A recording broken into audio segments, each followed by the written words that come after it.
Hi there, I'm the _twig and I like analysing game rules. The Warlock is probably the single most changed thing in this entire playtest so far, and wow has the response been negative. My first reaction was incredibly negative too, because everything about the Warlock changed. I go as far as to say that this new Warlock is a completely different class, which just so happens to share the same name. Because of that, I'm not going to do a normal analysis of this new Warlock. Instead, I've made a 1 to 20 build, and I'm going to walk you through all the decisions I made. I also managed to get one of my friends to play this Warlock in a 7th level playtest I ran recently, so I have some insights into how it actually plays as well. I'll go through that at the end of the video. Okay, so before we get started, I want to explain the rules that I set for myself. There are effectively two. First, I could only use species, feats, spells, and other features which have been printed in the playtest UA. That means no Booming Blade, no Genie Patron, no Aarakocra, and no Fate Touched. Second, I cannot multiclass. I must go straight 1 to 20 in Warlock. So my general idea for this character was that I wanted to make them a support caster. This is probably the type of caster I'm most comfortable making. I don't really like blasters, and given that this is my first time building a playtest Warlock, I wanted to pick an easier option. On that note, please don't assume that this Warlock is highly optimised. It's a first draft what is effectively a class I've never looked at before. Anyway, I decided that this character would be a halfling because I really like luck, and I also wanted stealth proficiency. I named her Cooper. Cooper's role will be to support the frontline martial character by giving them advantage and controlling the enemies. I'm going to come back to Cooper's background and stats after I've talked about my first level decisions. So as a first level Warlock, Cooper immediately gets some new features. First, unlike old Warlock, she now has medium armor training, but not shield training. Medium armor is very nice because it means that Cooper only needs +2 dex. Not having shield training is probably a decent decision by WotC. Shields are very strong and arcane casters probably shouldn't have them innately. Cooper also gets spell casting, which is replacing packed magic. This is now based on the half caster progression, with her now maxing out at 5th level spells when she reaches 17th level. This is actually quite misleading though, as you'll see in a bit. Finally, Cooper gets Packed Boon, which has two parts. First, she always has Eldritch Blast and Hex prepared, so let's have a look at those. Eldritch Blast is mostly unchanged from 2014. The only mechanical change is that it now only gets extra beams when you reach the required Warlock level, rather than when you reach the required character level. I think that this is actually a good nerf, because it means that the 2-level Warlock dip for Agonizing Blast is nowhere near as desirable. Hex, however, has received a much larger nerf. It now only adds damage once per turn. At low levels, that's not an issue. However, once you start getting multiple beams on your Eldritch Blast, it starts to show.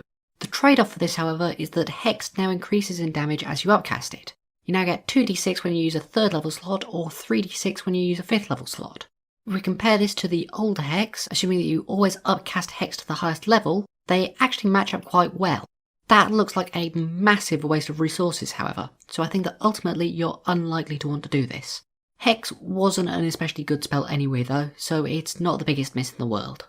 You may have forgotten by now, but I'm actually still talking about Packed Boon. Let's go back and look at the other parts of this. Cooper now gets to choose either Pact the Blade, Chain, or Tome, all of which give her a free cantrip, a choice of spellcasting modifiers, and each pact also upgrades at 5th level and has a unique 9th level invocation. Pact of the Blade gives Wisdom or Charisma spellcasting, and the Pact Weapon Cantrip, which is a single action cantrip that allows you to create a weapon or bond to a magic weapon.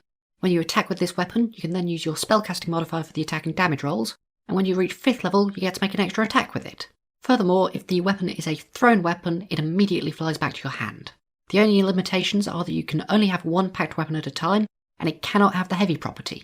This is really good. It combines the old Blade Pact with the Hexblade's Charisma weapons, and even comes bundled with a free extra attack instead of requiring you to spend an invocation on Thirsting Blade. Great buff. The 9th level invocation is Life Drinker, which now adds 1d6 necrotic damage rather than your Charisma modifier, and also heals you by the amount done on your first hit. Pact of the Chain is next, and this gives Intelligence or Charisma spellcasting, as well as Pact Familiar. Pact Familiar is very similar to Find Familiar, however they are now different spells, so you could have both at the same time. The Pact Familiar is slightly beefier, faster and stronger than Find Familiar, and also has a large range of creature type options, which change the damage type and also interact with the 9th level invocation. You can change your Familiar's type whenever you cast the spell, so you aren't locked to just Fiend or whatever. Pact Familiar also has the ability to turn invisible, but it must use its action every turn if it wants to keep this up. Something very noteworthy is this combat section. The familiar takes its turn immediately after yours, but can only move and dodge unless you use a reaction to command it to attack. That means that it can't use the help action, grab someone's item for them, or feed someone a potion, or even use its own invisibility action, because none of those are attacks. I really hope that they allow other actions again, because this seriously limits what the familiar can do. At 5th level you get infinite range telepathy with your familiar, and while you're using its senses you can also speak through its mouth. This is what I would describe as a ribbon feature, but it's quite a good one. The 9th level invocation is Favour of the Chainmaster, and it gives your familiar's attack an additional effect.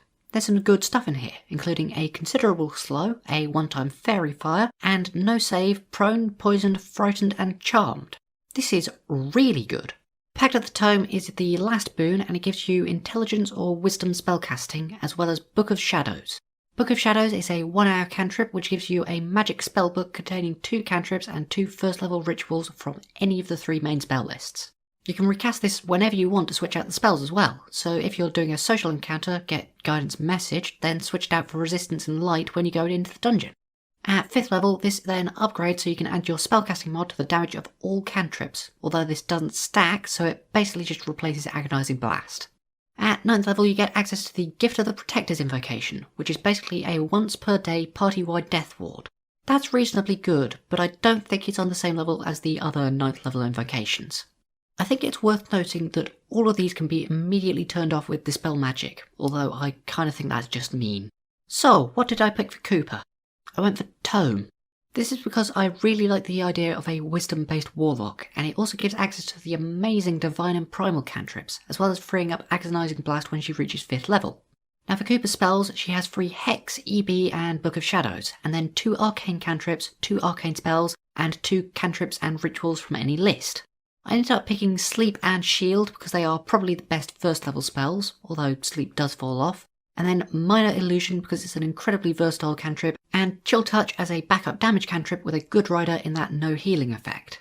As for my Book of Shadow spells, I had a bit of a think. Resistance was an obvious choice. This got a big buff in Druid and Paladin, and it is now a reaction to give someone plus 1d4 on a failed save. I also picked up Detect Magic because it's just good to have. My other 2 picks are worth discussing a bit more though. I picked Find Familiar as Cooper's other ritual. This is tactically quite different from 2014 because you no longer have the option of the Flyby Owl. Instead though, you can choose any animal form for your familiar. So I chose a monkey named Barrel because he has opposable thumbs and so can definitely hold things. Here's where we get into tactics. Barrel is going to hide inside the bag of the frontline marshal where he has full cover. On his turn, he's then going to jump out and use the help action, not to give Cooper advantage, but to give the marshal advantage. Alternatively, Barrel could feed the marshal a potion, pass them a magic item, or if necessary, bait the opportunity attack so the marshal can escape. Barrel is also a key part in the other cantrip I picked from Book of Shadows, Spare the Dying. Spare the Dying got a significant buff in Druid and Paladin, so it now heals 1 HP. I think that this gets a downed ally up, which is insanely powerful. However, it is a touch spell and Cooper will likely be far away from the front lines. Barrel, however, has the ability to use his reaction to deliver a spell. Whenever Barrel's marshal goes down, Cooper can cast Spare the Dying and Barrel can deliver it to get the marshal back up. I think it is worth noting that this is an assumed interaction with Spare the Dying. Due to other rule changes in the playtest, it's not 100% clear how it works, so if your DM says no, pick something like Light or Guidance instead. Also, once Barrel is summoned, you can recast Book of Shadows to get something else like Comprehend Languages instead. So with that all decided, let's go back to Cooper's stats and background. Cooper will take Alert as her first level feat, which gives her proficiency in Initiative and allows her to initiative swap with anyone else in the party. She will use this so that her turn is immediately before the marshal's turn, so that Barrel's help is near guaranteed to benefit the marshal. For her stats, Cooper will go 8, 14, 16, 8, 17, 10. And her skills will be Deception, Insight, Perception, Persuasion, and the Halfling gives her Stealth. I think it's worth pointing out that all of the Warlock skills are Intelligence and Charisma based. Warlock doesn't have any Wisdom based skills, which kinda shafts the Wizlocks honestly. I'd like to see that addressed. Finally, for her gear, Cooper will buy a chain shirt so she doesn't have stealth disadvantage, some general adventuring supplies, and a bunch of daggers, because at first level throwing 2 daggers with the light weapon property is actually better than using Eldritch Blast. Just a quick explanation about these DPR columns. I'm going to be comparing the damage to the 2014 Warlock and the 2014 Crossbow Fighter both with and without advantage. I actually wouldn't put too much stock in these. This build is not designed to be a damage dealer. I'm just including it in case anyone is interested.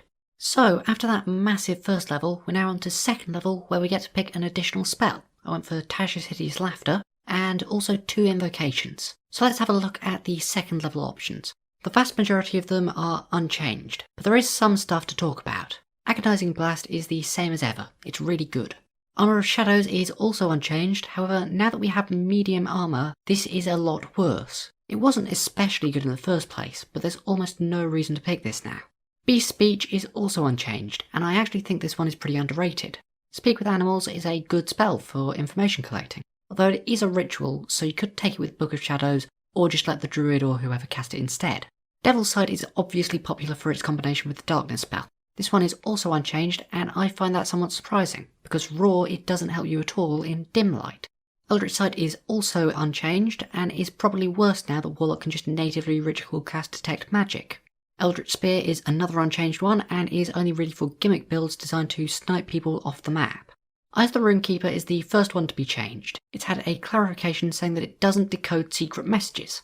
I actually think that they should have done the opposite, and said that it does decode secret messages, because this is currently really bad where you can just ritual cast Comprehend Languages. Fiendish Figure is up next and is the same as always. It's still a pretty decent low level invocation. Hexer is a new one. This extends the range of Hex to 600 feet and gives you advantage on the concentration saves. I don't think this is fantastic. 600 feet is really just complete overkill. No one needs that.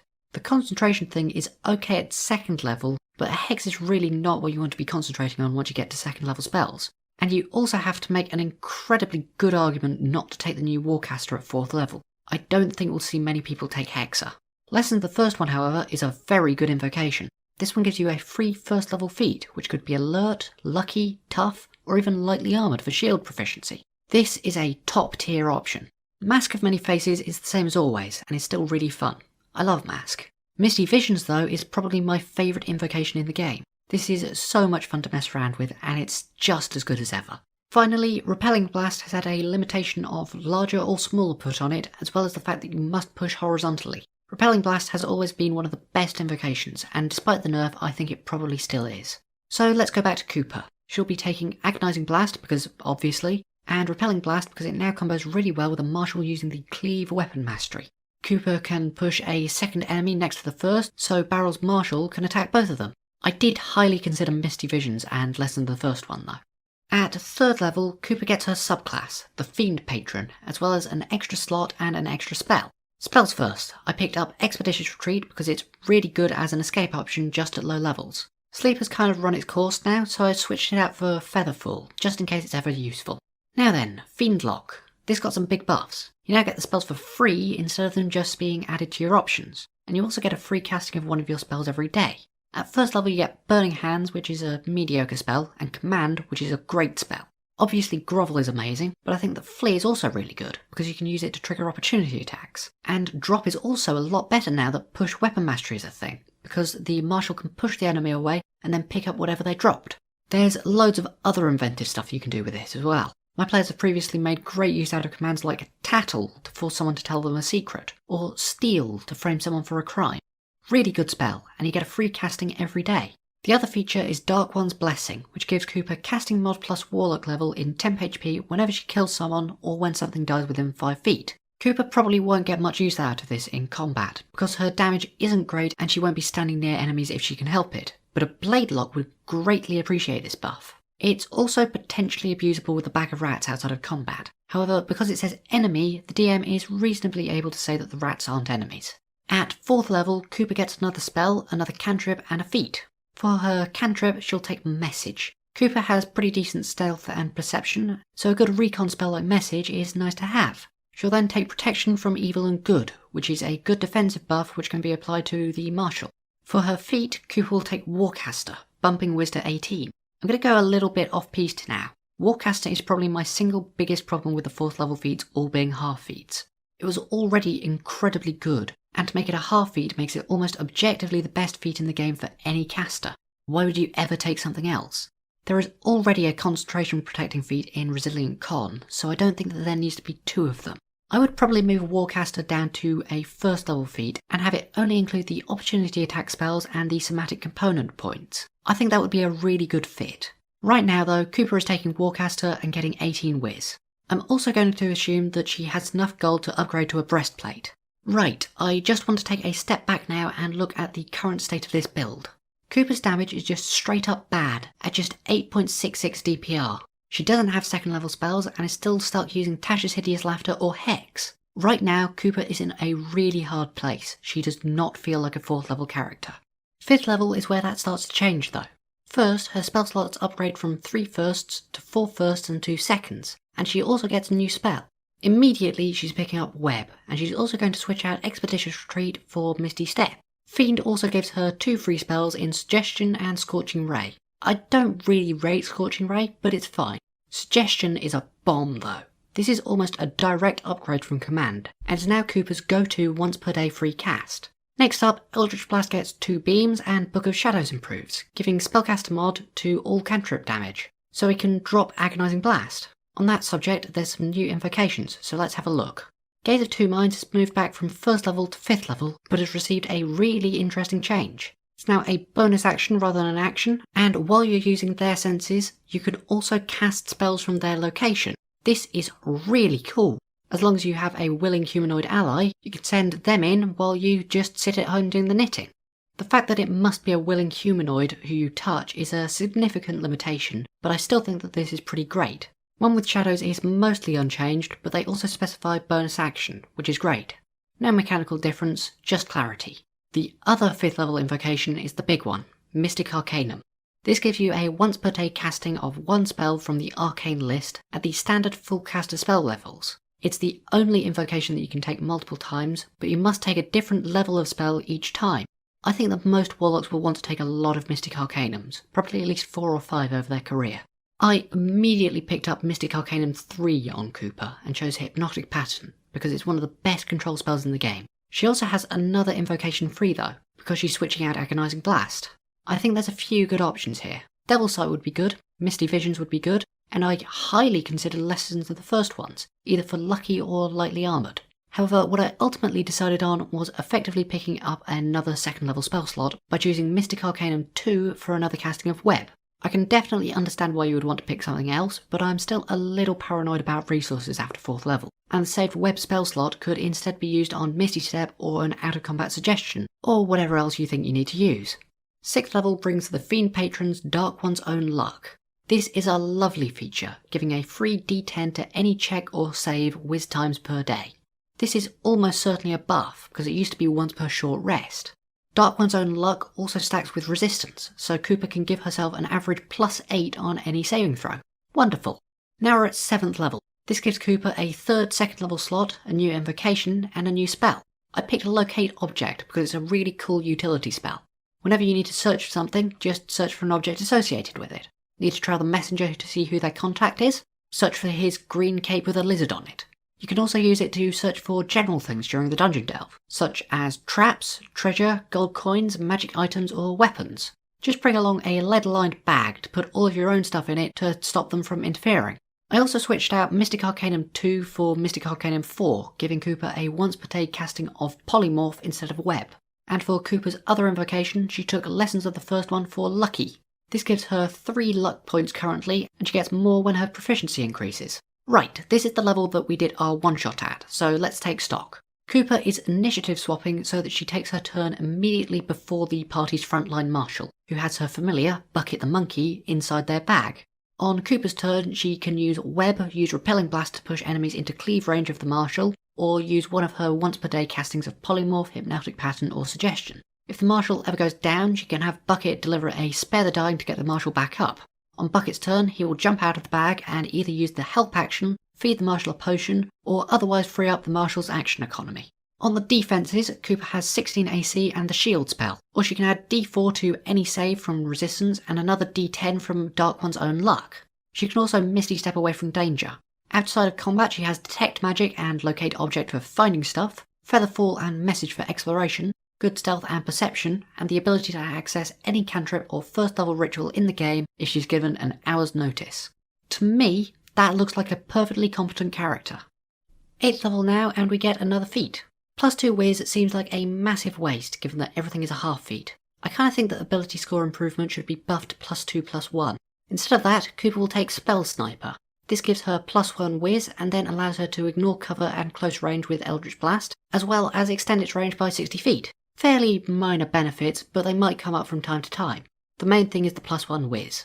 This is the only level where she can't beat an old Warlock in damage, by the way, although given that she's giving allies advantage too, that might be a bit misleading. 9th level is another big one, because Cooper gets 3rd level spells and a new invocation. Fiend Pact gives her Fear and Stinking Cloud for free. Stinking Cloud isn't amazing, but Fear is a lovely spell and competes with Suggestion for her free daily cast. For her 3rd level spells, Cooper will grab Counterspell because it's Counterspell, and will then swap Tasha's Hideous Laughter for Hypnotic Pattern. On the invocation side, Cooper will swap Mystic Arcanum 3 for Mystic Arcanum 5 and grab Wall of Force over Hypnotic Pattern, which is no longer needed now that she knows it innately. She then has another invocation, and there are some new ones, so let's take a look. Ascendant Step is Self-Cast Levitate at will. This isn't great, it should probably be dropped down to 5th level. Favour of the Chainmaster, Gift of the Protectors and Life Drinker I explained earlier, and I think they're all pretty good. Otherworldly Leap is a joke. It's Self-Cast Jump at will. This should have its prerequisite entirely removed. Finally, Whispers of the Grave is Speak with Dead at will. Like with Beast Speech, I don't mind this. Speak with Dead is a good spell, and this time it's not even a ritual. I think Misty Visions is still in contention, but ultimately I decided on Gift of the Protectors. It's more survivability for the entire party. 10th level gives another cantrip. Cooper picked up Light because she's not had Dark Vision for this entire time, and she also now gets Fiend Patron's Fiendish Resilience. This is a great feature, it's a floating resistance. Bludgeoning, Piercing and Slashing are the obvious choices, but if you know you'll be fighting in a volcano you can pick Fire, or if you know the BBEG is a Mind Flayer you can pick Psychic. Brilliant! Jumping forward to 11th level, Cooper gets another spell, another invocation, and Contact Patron. For her spell, Cooper grabbed Phantom Steed. It's a really strong party-wide mobility option, and it's a ritual cast so won't stretch her spell slots.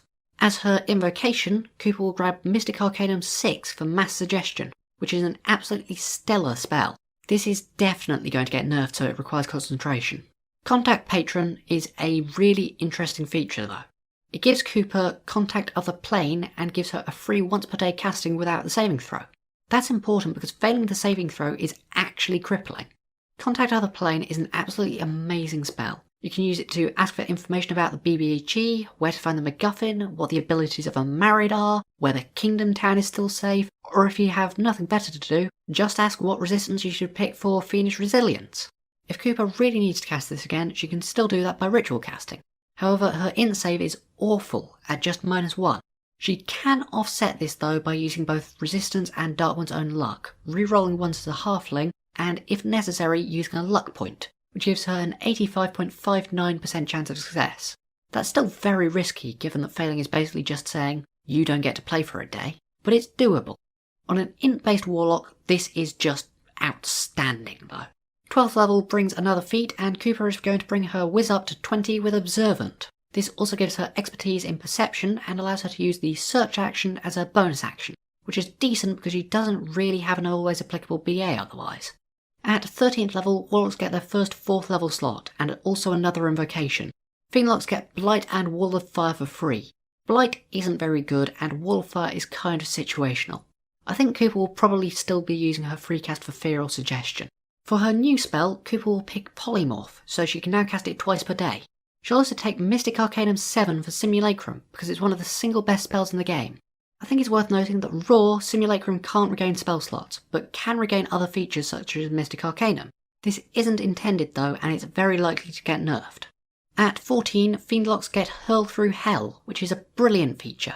Whenever you hit someone, you can take them off the map for a turn. No save, they're just gone, and they lose their turn. Anyone who isn't a fiend then has to make a Wiz save or take 10d10 Psychic. That's not as important as the tactical ability to just remove people though. You can only do this once per day, unless you use a 4th level slot to use it again, and that could be worth it in some situations. 15th level gives another 4th level slot, another spell known, and another invocation. Cooper will take Stone Shape, which is a wonderfully underrated little spell. This can be used to create full cover, no save cages, barriers, or to simply break through walls. As for the invocations, there's a few more choices. Master of Myriad Forms is Alter Self at will. This is super late. You could put this at 5th level and it would only be okay. Visions of Distant Realms is Arcane Eye at will. This is another pretty good spell. I like this one. Finally, Witch Sight got a big buff because it's now an always on 30-foot True Sight. That's amazing. True Sight got a lot of clarifiers in this playtest too. Cooper is going to let go of Mystic Arcanum 4's Polymorph and pick up Mystic Arcanum 8 for Maze. And she's also going to grab the absolutely stellar new Witch Sight. At 16th level, Cooper gets another feat, and she'll grab Resilient Con to help improve her concentration saves. With +8, advantage and re-rolling 1s, making her drop concentration is now very hard.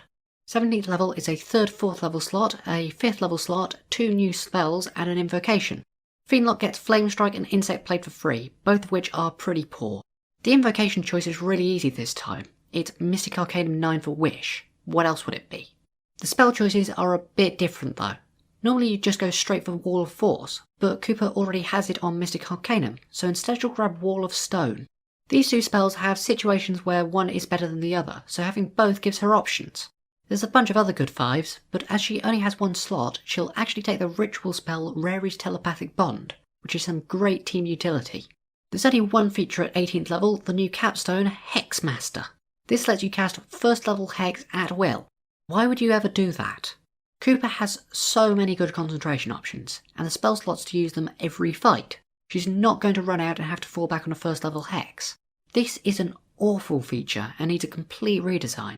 I wouldn't mind if it just buffed Hex though. Maybe make it concentration free, or allow you to give the target a vulnerability, or something like that. 19th level brings another 5th level slot, another spell, and a feat. Cooper has loads of control, so I decided to just grab Animate Objects. I don't normally pick any ob, because I think there are much better 5th level spells, like Telekinesis, Contact Other Plane, the Walls, and maybe even Planar Binding. But Cooper has been lagging on damage this entire time, so here's a little treat for her. For her feat, she's currently sitting at 17 con, so I was looking for a good Constitution half feat.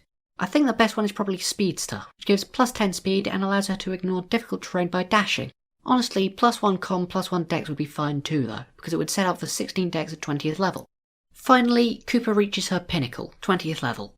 She gets +2 whiz to bring her up to 22, and an epic boon. I chose Epic Boon of Dimensional Travel, which allows her to teleport 30 feet every time she uses a magic action. That's completely free, there's no action required and no limit to the frequency. If she took a +1/+1, she'd have 16 dex, however because she didn't do that she's going up to 23 whiz instead.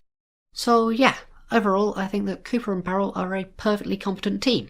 They are by no means the strongest characters I've ever seen, but they definitely aren't bad. I think the only real dry spot is 3rd and 4th levels. Those are not good and need some buffing. I think that making Mystic Arcanum available at 3 would do it, and maybe give them an additional invocation there too so they don't have to give up Repelling Blast. Other than that, Warlock needs to have some wisdom skills. There are a few invocations that need buffing, such as Otherworldly Leap, Hexa and Armour of Shadows, and 18th level Hexmaster is awful. Overall though, I think that this new Warlock is just fine. Cooper's build would be fairly easy to improve if I relaxed my rules. First off, this build is just crying out to be a goblin. Like, it really wants to have that bonus action hide. Second, a 1st level dip in fighter looks really good. That would give her con saves, shields, and better starting skills, as well as a fighting style which could be defense for another +1 AC, or dueling to make her dagger damage 9.75, which is better than Eldritch Blast until 5th level Warlock, so it would free up 2 invocations for Misty Visions and lessons of the first ones. I also think that Chainlock would be absolutely devastating right from 1st level if you allowed them to pick up Magic Stone. Now though, let's talk about my one-shot. I will quickly mention that I homebrew all monsters, so even though I say the party fight zombies, these are not using the Monster Manual stat blocks. This was a 7th level one-shot with Cooper the Warlock, as well as a fighter, a ranger with fighter 1 dip for masteries, and a cleric. The party were raiding an old castle just outside the town of Gordonlod, where a necromancer had set up camp and was terrorising the town. The first combat was on the way to the castle, and was against 2 undead knights riding on nightmares. Beryl was inside the fighter's bag, and Cooper used her first turn to Repelling Blast the 2 knights off their horses. The fighter then followed up with a cleave on a knight and a nightmare. The ranger then shot at the knight, and the cleric set up Spirit Guardians.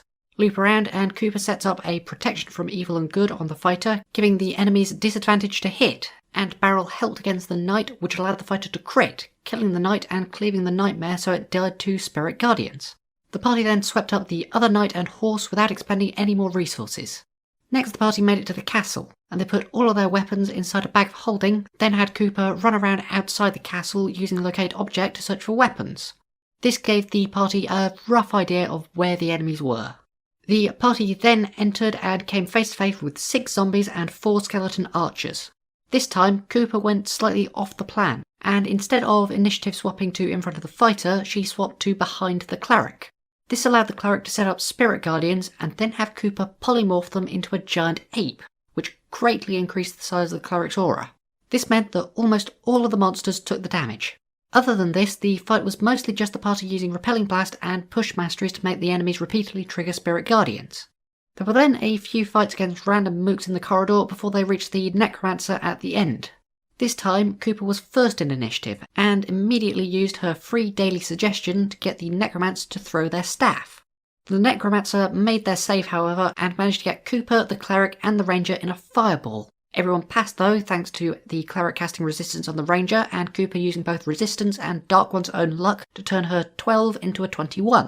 Loop around, and Cooper has another go at making the Necromancer drop their staff, this time using Command, which the Necro failed, allowing the fighter to push and grab the staff. After that, the encounter was mostly just a mop-up. So yeah, really effective stuff. The new Warlock has surprised me a lot. It's nowhere near as bad as I thought it would be. The Fiend Patron is especially cool, with free castings and more Dark One's own lucks. Honestly, I'd say it's almost as cool as my patrons, especially SK, who goes the extra mile in his support. If you want to hang out with me and get these videos early, consider signing up. Sorry if my audio quality is a little bit worse than normal. I started recording this right after the end of the session, and by the end I was starting to lose my voice, so I had to stop and do a second session.